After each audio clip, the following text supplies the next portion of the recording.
Curtis and I are going to spend some time talking about anxiety. First of all, many of you have dealt with this most of your life, but we also have seen a very significant increase in the number of people that are addressing and dealing with this issue of anxiety. So that's why I'm excited to talk about a book that just released called The Anxiety Opportunity: How Worry is the Best Door to Your Best Self. It is not just a problem that we would wish would go away. It could be an opportunity for spiritual growth. And to really help us with that, the author is Curtis Chang, who's been with us before. He's a theologian, also consulting faculty member at Duke Divinity School, also been a senior fellow at the Fuller Theological Seminary. We've quoted from him before. Of course, he maybe is best known to many of you as an individual that is the co-host with David French on the podcast called Good Faith. We've interviewed him before, and I think if I can certainly give you kind of an advanced look, a very important book by a fellow traveler on this issue of anxiety. So, Curtis, welcome back to Point of View. Kirby, it's so great to be with you. And, let me just say something that is could be misinterpreted as I'm trying to curry favor with the host, but I'm not. This is genuine. When I was offered an opportunity to speak with you, I jumped at it because for my previous interviews with you, you're like the most prepared interviewer I ever come across in all of my interviews. So I'm super excited and looking forward to this conversation.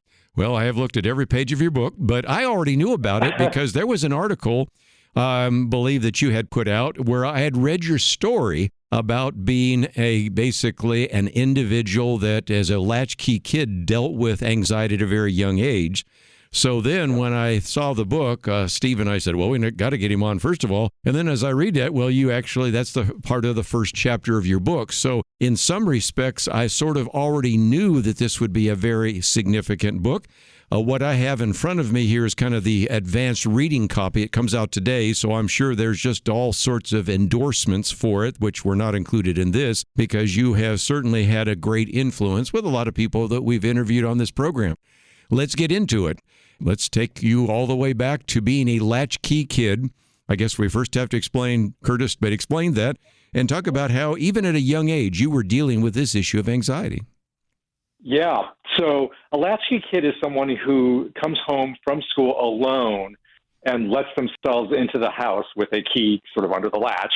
And this may be unfamiliar to current, young parents, but in the 70s, this was common.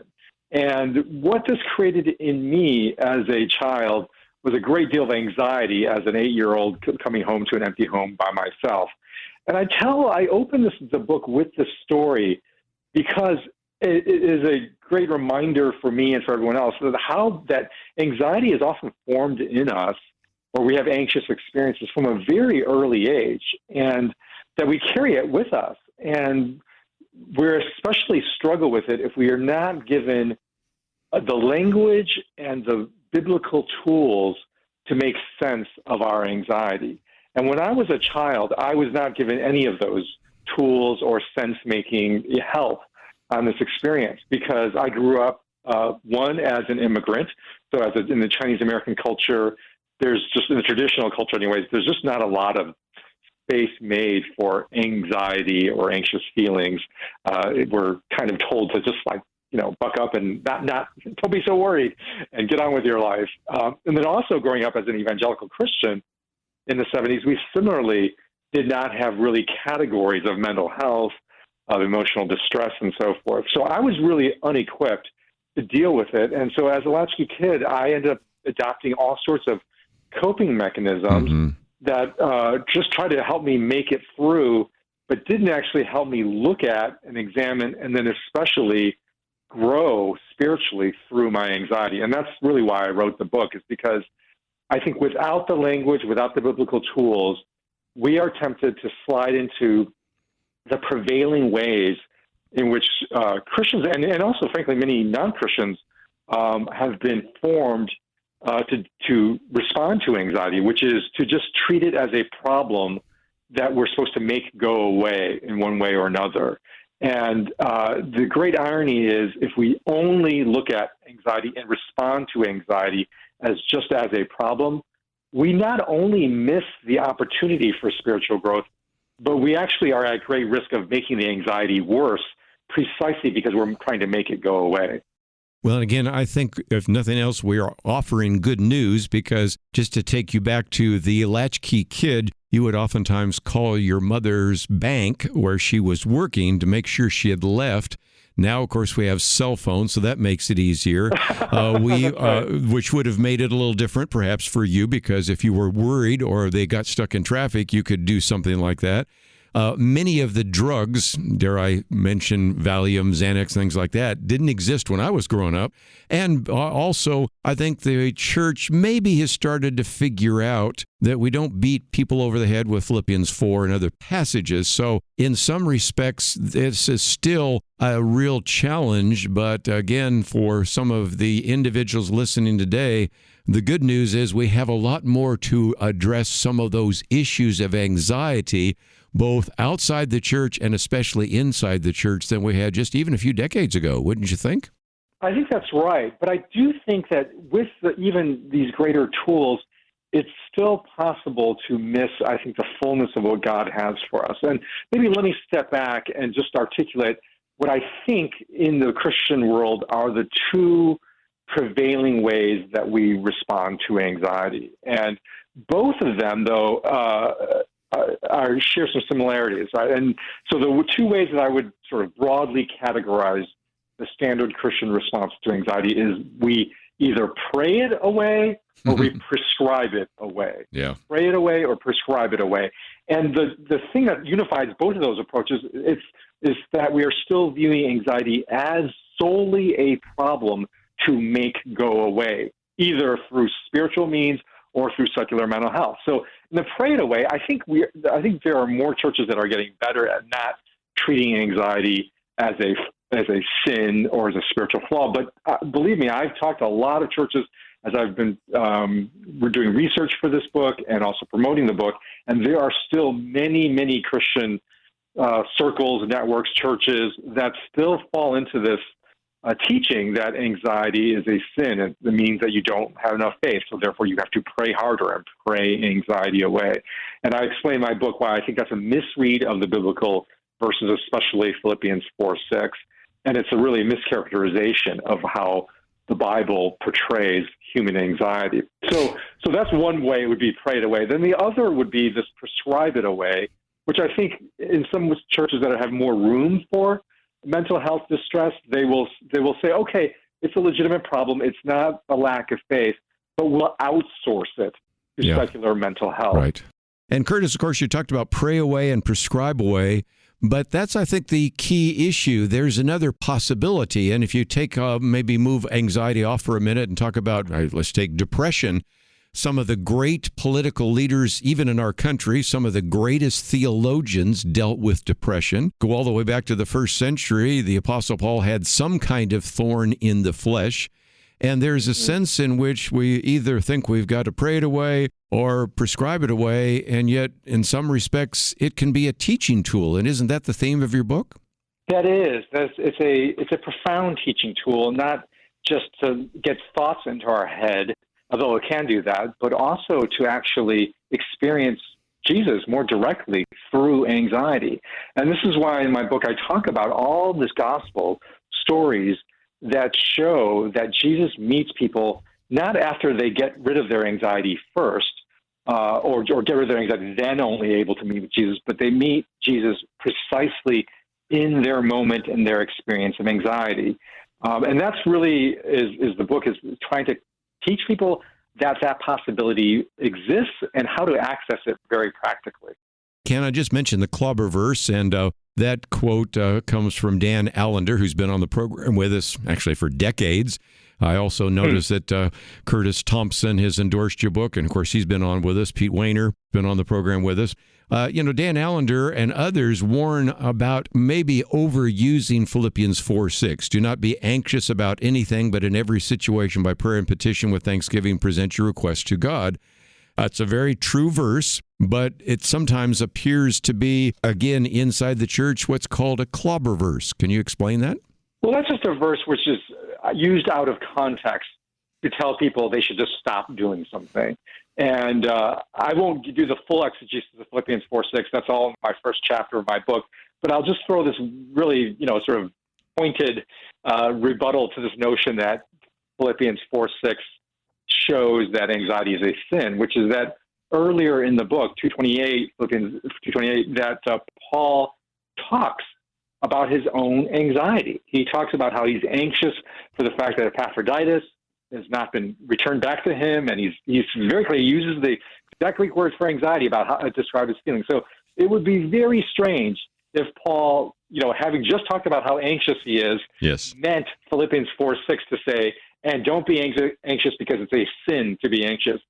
So, Kerby, I want to emphasize that, I think even for people who don't maybe consciously teach or say that anxiety is a sin, we still can carry around an enormous amount of shame around the anxiety we feel, even if we don't quite know how to label it. And this was certainly true for me. And this is, again, why I wrote the book, because anxiety for me, and the fact that I felt so much shame about my anxiety, was really like it led to the most catastrophic experience of mental health breakdown in my own life. I mean, one of the things you didn't say in my bio, Kerby, is that I'm a former pastor of an evangelical covenant church in California. Very true. And the reason for the former, Kerby, is because I suffered from a catastrophic breakdown due to my anxiety. And a lot of the reasons why I had that breakdown was because I felt like I could not admit to myself and to my congregation just how much anxiety was taking over.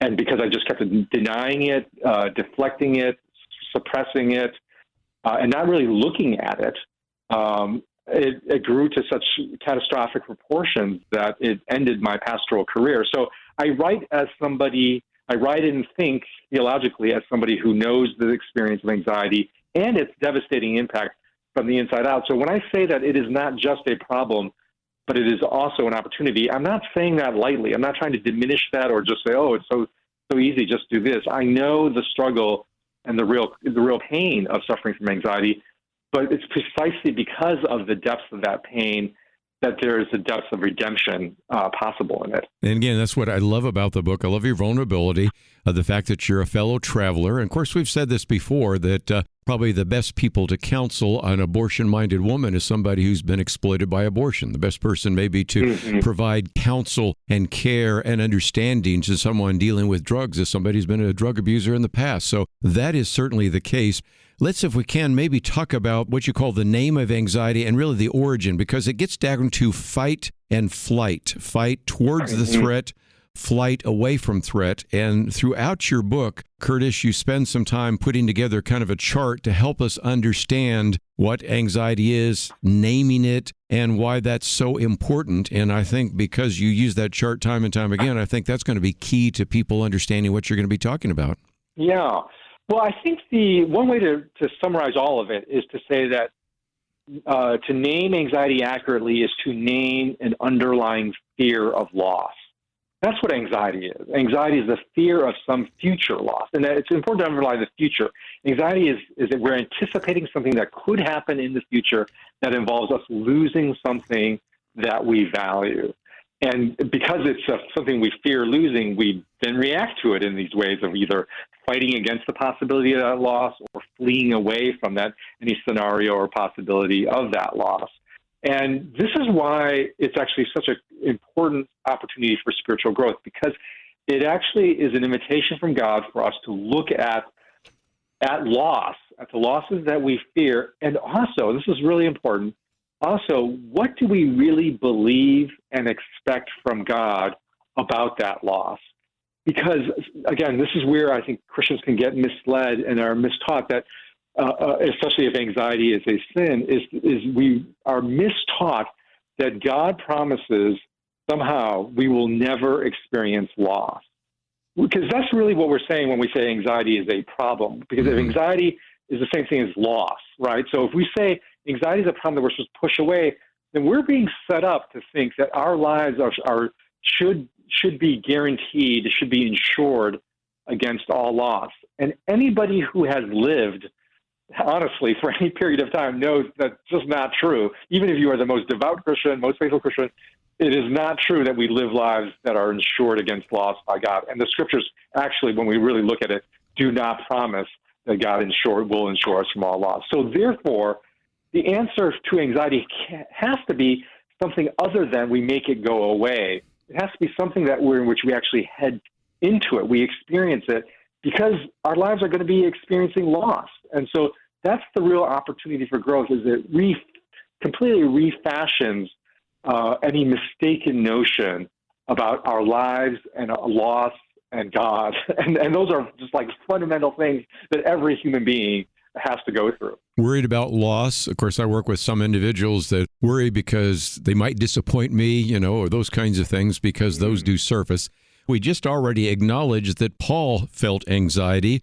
You have a section where you talk about Jairus, and for those of you that have watched The Chosen, that, of course, is the story where, first of all, as they're walking, an individual touches his clothes, and he feels the power go out of him, and then, of course, Jairus raises the daughter. But you use that as an illustration to help us understand that also Jesus understands anxiety. Of course, obviously, Jesus had anxiety in the Garden of Gethsemane. And I think that's helpful as well, because we maybe need to hear some messages, some sermons, some Sunday school messages on anxiety, don't you think? I do. And I think the notion that all these biblical characters, including Jesus, and this is the thing that I think people really get a little like, oh, really? What? And I lay this out, that Jesus himself experienced anxiety when he was facing his greatest loss that loomed in his future.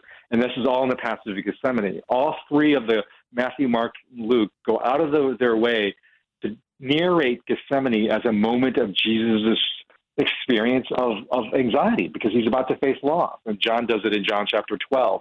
So it's clear that Jesus takes on our full humanity, and that means taking on our experience of anxiety, which just goes to underline anxiety is normal. It is part of the human experience. It's part of how we were made. And so it's not something to make go away. It's something for us to go through. And so much great material, but I wanted to make sure that we moved at least, Curtis, to another issue, and that is a number of very important chapters sort of in the middle of your book have to do with acceptance. Accepting our anxious self and your acceptance move. And certainly there are some other things I'm skipping over, but we'll see if we can get back to those.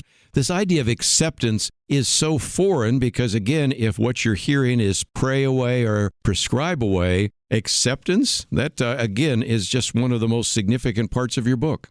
Yeah, thanks for spotting that, Kerby. I think that's right. It's certainly true for accepting yourself and actually finding a way to experience anxiety not as something that you're just deeply ashamed of and have to keep hidden, because our own experience of anxiety, if it gets on top of it, is laid on this burden of shame, then it really becomes something overwhelming.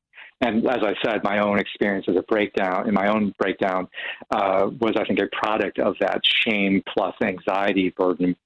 There's another reason, Kerby, why I think it's so important that we move to acceptance of anxiety and our anxious selves. And that's actually, I'm speaking to the parents out there. We are in the middle of a massive pandemic of anxiety that's hitting all ages, but is especially hitting our youth the hardest. The latest CDC report shows over 60% of American girls have experienced significant anxiety/depression, with about 30% of them contemplating suicide. I mean, that's just heartbreaking numbers, and that's the highest among teen girls, but it's high among all age groups. And what that means is behind every one of those statistics, behind every one of those anxious teens is an anxious parent, because if any parent knows, if your kid is anxious, you are anxious.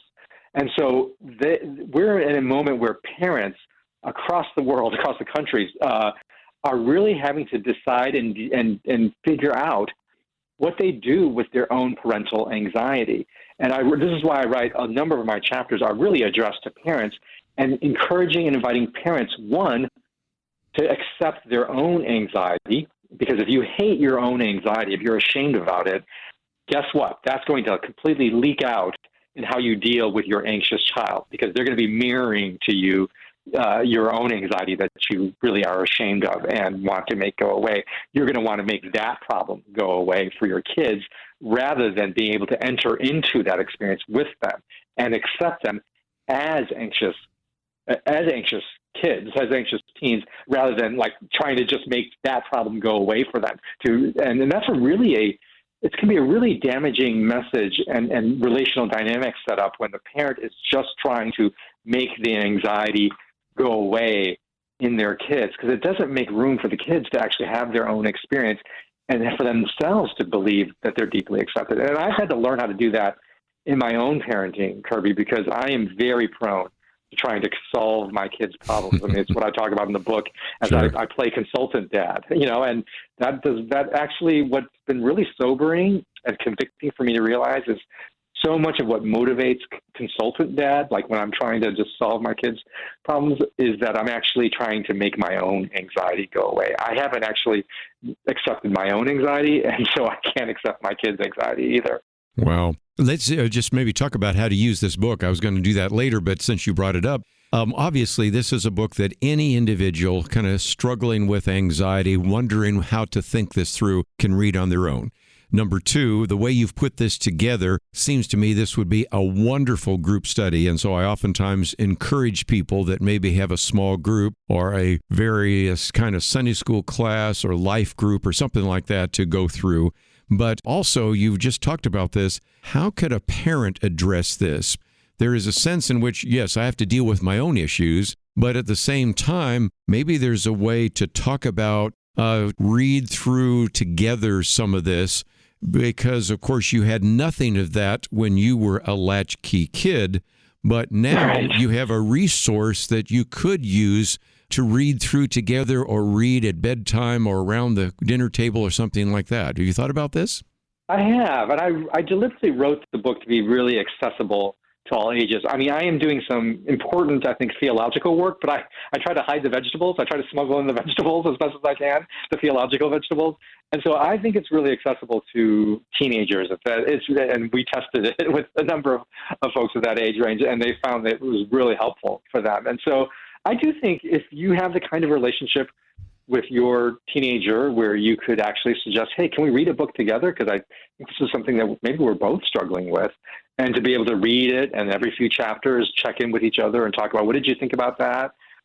Could be a great way to open up the conversation, because otherwise it's very difficult to just talk about anxiety in without any sort of framework around it, right? Like you just feel bad. Like, how do you talk about it? And so giving parents, families, something to actually process their anxiety together with and respond to together. It's almost like, the example I use is I give my best conversations with my kids when we're driving in the car. And I think that's because we're not looking at each other. Yes. We're looking at something else.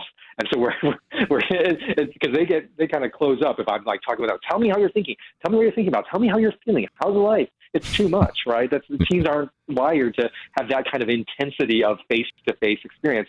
So I have my best conversations when we're not face-to-face, but we're side-by-side, Right. looking at something else. And so my book, I wrote with a really an eye towards this could be something that parents and teenagers could look at side by side. Oh, that's so good. Well, let's, if we can, get into the anxiety formula, because that gets us into the issue of loss. Formula pretty straightforward. Anxiety equals loss times avoidance.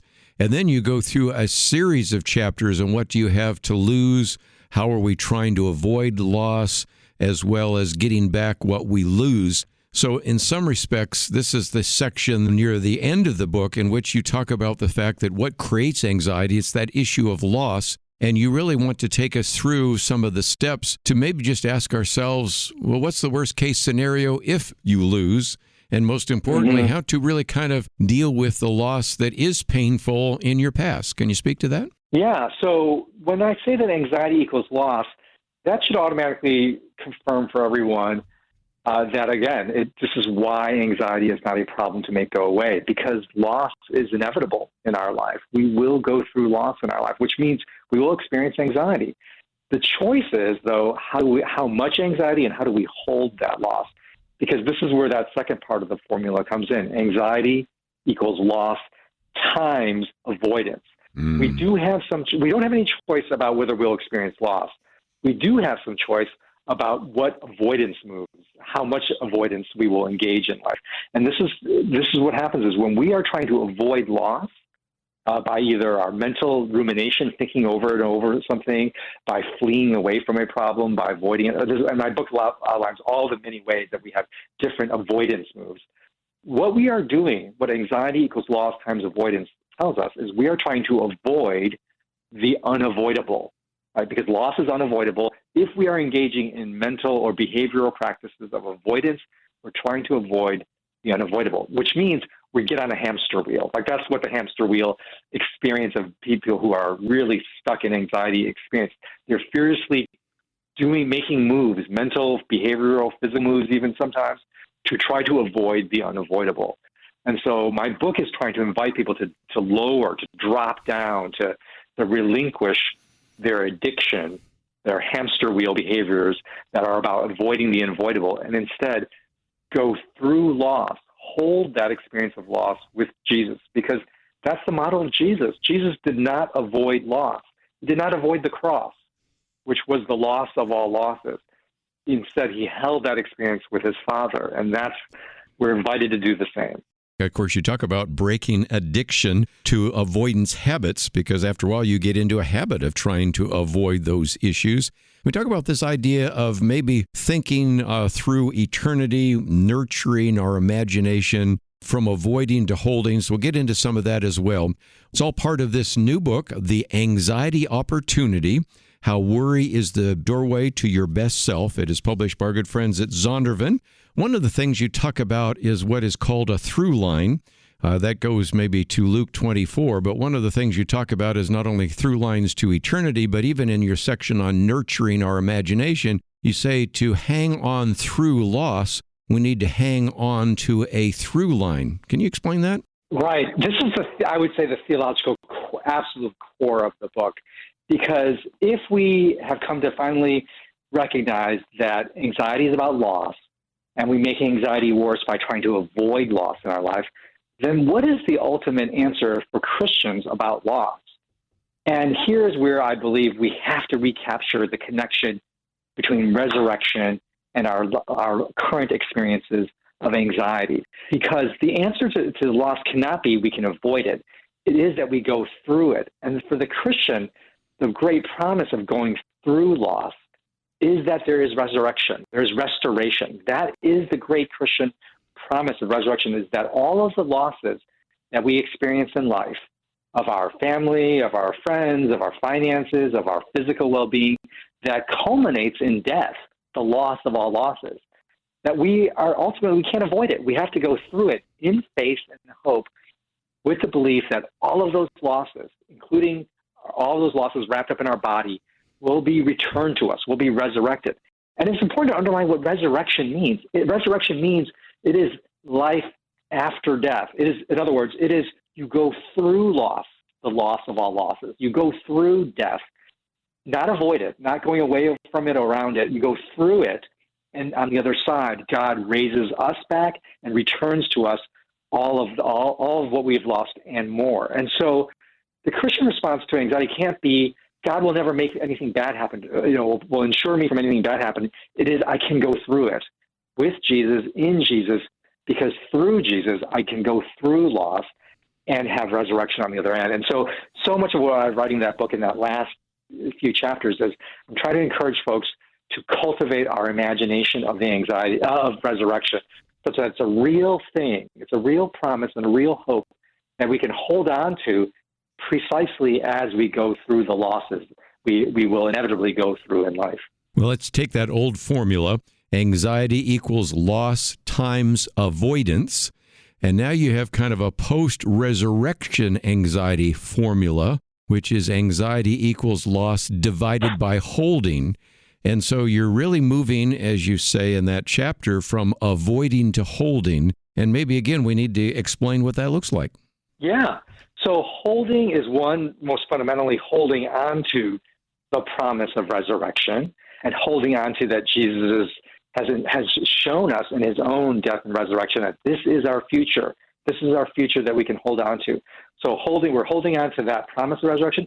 We're also holding on, and we're holding on through that, not just something in our heads, but we're holding on that through the practice of prayer that Jesus models for us, how to actually hold on to the promises of God in prayer. So that's certainly something that I believe in. That Philippians 4:6 really was really trying to get at, was to hold our anxieties in prayer and by bringing all things in supplication to Him. And then there are other ways of holding. One of the ways that it's really, really important that we hold on to our losses is holding on to with others, that we were not meant to go through loss by ourselves. We were meant to go through it with other people. And one of the great, sort of damages that anxiety does is it isolates from people, especially when there's shame involved. It's really isolating. And so a lot of holding, how we were designed to hold on to loss is to do it with other people. And so this is why I think this book, if it can be kind of brought into small groups and Sunday schools and prayer groups, like you just said, I think could be a great resource to equip small group communities in our church to be able to really be genuine and authentic in sharing our losses, sharing our anxieties, and being able to hold them together. Let me just mention, for those of you that like to take notes, you might, number 1, 2, 3. Number 1, the holding practice of prayer. We've already talked about that. And Jesus, of course, in the Garden of Gethsemane, tells the disciples, sit here while I pray, but also wanted them to be awake. Right. 2, of course, grieving, because then his soul is deeply grieved. So prayer is number 1, grieving is number 2. And then, of course, the third one, which you just mentioned, and that is community, number 3. You go into detail in each one of those, but let's maybe end on that, because it does seem to me that this is a place, Curtis, where sometimes we have a pronoun problem, where we say, how am I going to deal with this issue of anxiety, instead of how are we going to deal with it? And you know as well as I do that if you come up to somebody in church and say, how you doing? And you say, oh, fine. But if you come and say, well, I'm just really grieving and struggling right now, some people might go, I wish I hadn't asked that question. We're all supposed to be the body of Christ. We're all supposed to be part of a community. And it does seem to me that if you are really serious about addressing this issue of anxiety, maybe the best thing to do is put together a small group, because you're not the only one dealing with anxiety. And maybe within that bonds of fellowship can really begin to address some of those issues. And I would certainly think that your book would be a great catalyst for that kind of conversation. Oh, I love that point about the pronoun problem, Kerby. That's a great insight. And I think that's exactly right. And the challenge is that, as humans, so first of all, I would say you don't even have to guess whether anybody else in your small group or Bible study or whatever is suffering from anxiety. Everyone is at some level. They may suffer with different levels, but everyone is, because, again, it's a human experience. It's the human experience of loss that everyone goes through. The reason why we think I may be the only person or so-and-so may not, it's because we're not given a lot of great tools to actually be genuine about it. Like you said, churches are just like any other sort of social interaction, that it's prone to superficiality and prone to the surface answer. And so we need help. It's not easy to actually go there, to go to the places of our loss and of our anxiety. And, interestingly, Kerby, when Jesus says, for the spirit is willing, but the flesh is weak, that passage is used for a lot of things. It was used in Gethsemane precisely when Jesus was describing how hard it was for his disciples to be in community with him in his moment of greatest anxiety. He's like, yeah, they're willing, but their flesh is weak. That's true for all of us in anxiety. Like, we're willing, like we think we want to support other people and be supported, but our flesh is weak. And so it needs help and support. And I hope the book can be one of those ways in which it gives people a way to respond to it, to talk about it, to give them language and a context so that their willing spirits can actually be strengthened to actually share and hold anxiety together as a community. What a great way to end. Curtis Chang, we certainly have appreciated the work that you have done over the years, and I would encourage people to be listening to your podcast as well. We do have information about that on the website. The book, one last time, is The Anxiety Opportunity, How Worry is the Doorway to Your Best Self. It is published by Zondervan. And Curtis, appreciated the conversation. Look forward to the next opportunity. Kerby, it's been a pleasure as always. Thank you for having me. Well, again, let me encourage you to go to our website at pointofview.net. You're going to find information about this, as I shared just a few minutes ago. 15 chapters, about 230 pages, great insight. I can't even imagine that if you're struggling with anxiety, you wouldn't want to get a copy of this book, or maybe you know people that need this and you want to pass it on to them. And as we've said, we seem to be dealing with an anxiety pandemic. And so, once again, we really want to provide you with some resources to address some of these emotional issues. Thanks for joining us. And I hope you, again, I've appreciated all that we've talked about today right here on Point of View.